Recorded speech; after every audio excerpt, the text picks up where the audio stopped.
How are you? How are you doing? Hope you're fine. Where are you watching me from? Whichever part of the world you find yourself right now, I want to say thank you so much for always taking your time to, subscribe, watch, love, like, share. I appreciate you so much. And I say, may God continue blessing you. So my name is Medzatit. Right about now, I want us to discuss something that I thought before I sleep, I would want us to dig into it and understand it together. But even before I go far, I want to read you something. And this one, I just got it, or rather it was forwarded to me in my WhatsApp. And I thought I should share with it because what I'm going to talk about, I should share with you this because what I'm going to talk about is related to what is written here. Police command security alert. The two ritualists arrested with some female body parts about 9:30 p.m. in a hotel where they had lodged. The names of the apprehended criminals are Saeed and James, who both confessed more than 70 girls have been slaughtered and they sold their parts to one Abefe Saeed at 600,000 Kenya shillings for a girl killed for him.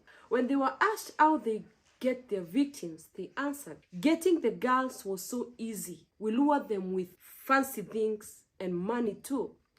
They went further saying that girls of these days are easily lured with those things.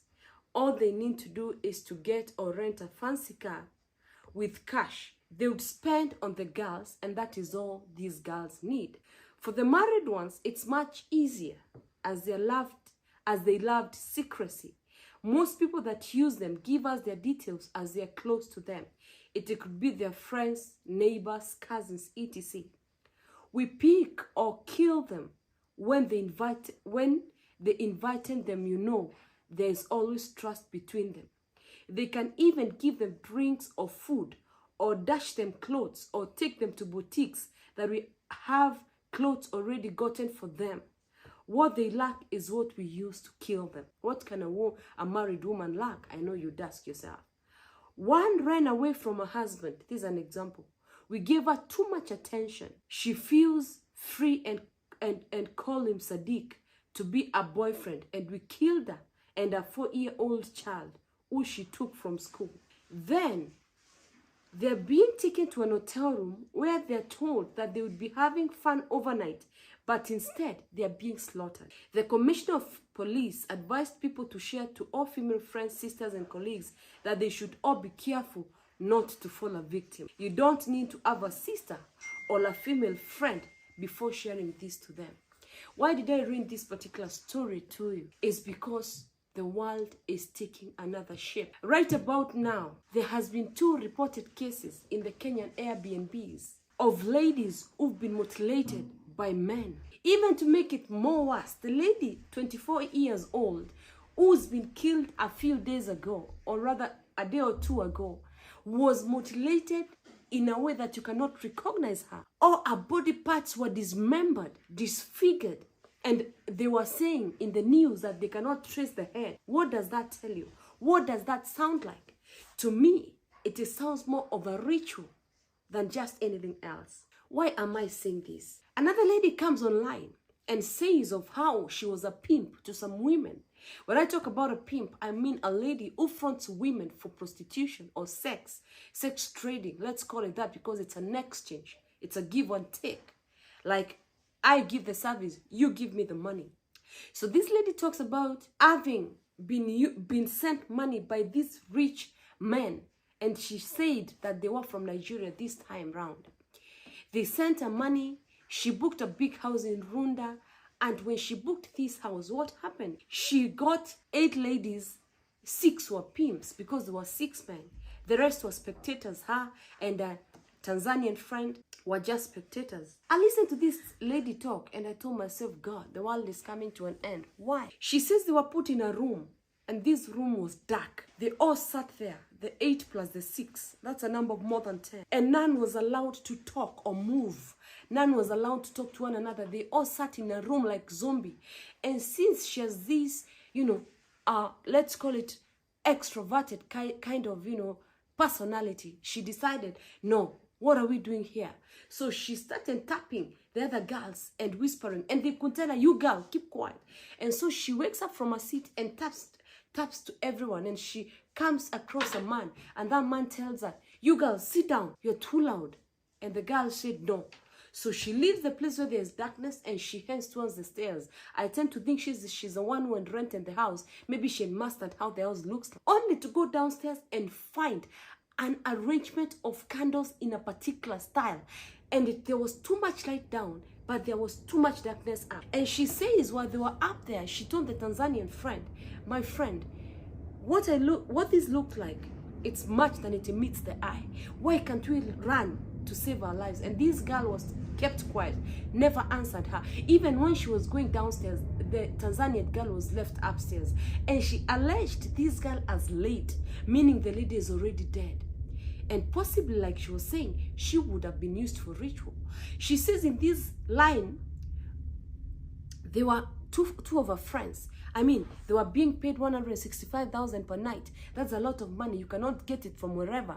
So she says that they agreed. When she told them that she raised an alarm, something is wrong. These ladies were like, we can't leave that kind of money. Where can you get that kind of money? And the chick says, the story ends. She hasn't told us, did she run away? Did she run away? Did she run for her life? That we never got to hear.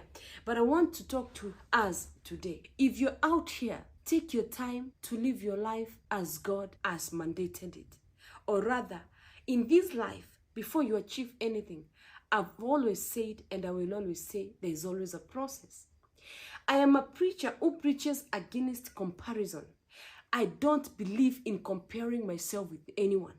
If today I cannot afford to wear a Chanel bag, I cannot afford to walk on a Louis Vuitton whatever, let me walk with my Mutumba shoe. When my shoe is on my leg, there's no one who knows it is a Mutumba shoe. If I'm putting on a dera like the one I'm putting on, there is no one who knows how much it costed. I am the only one person who can tell. So me trying to do bizarre things, meeting people in different joints to ensure that I get money to buy myself expensive clothes is leading us to a very deep ditch. What am I trying to say? When our lady left her house, she said that she was going to have dinner with a friend in Roysambu. What she did not tell the agonizing family right now is who she was gonna meet, how and where.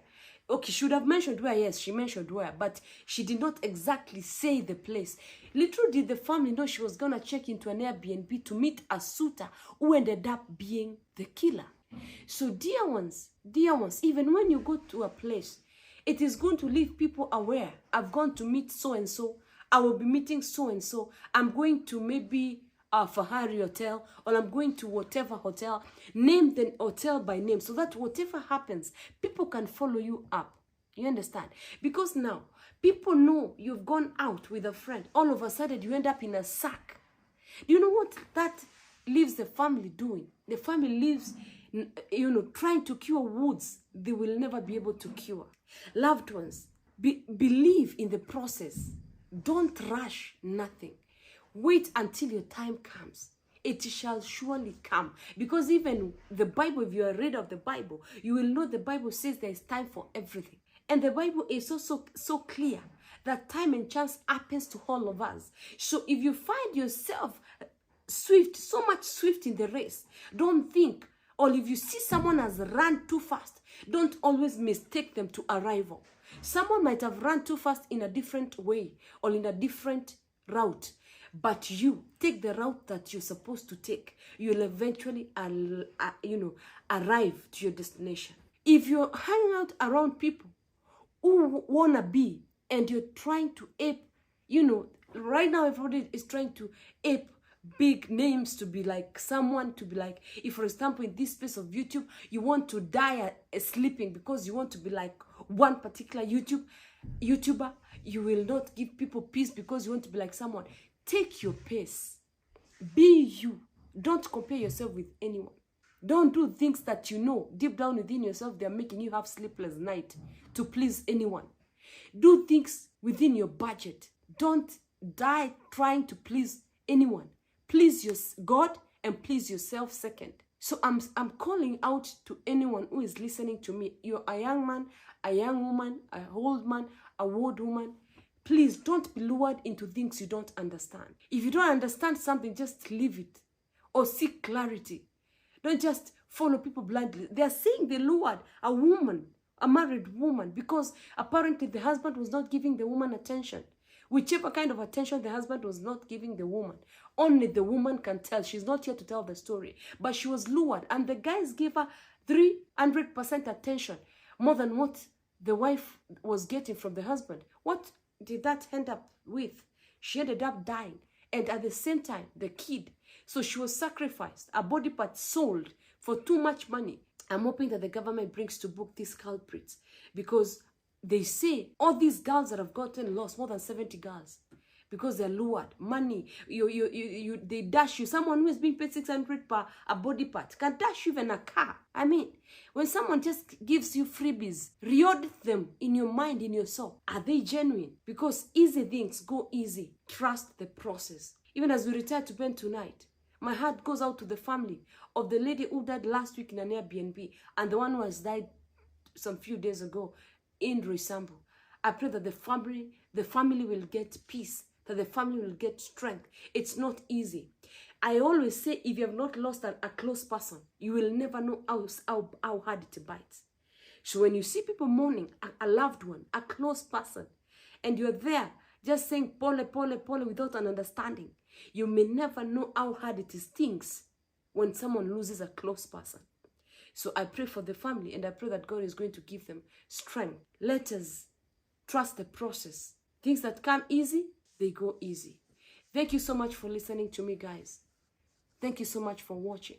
Thank you so much. And if you're coming in for the first time, kindly subscribe and turn on the notification bell so that when meds comes your way, you know what to do. You just watch, and recommend a friend. God bless you. Have a lovely night.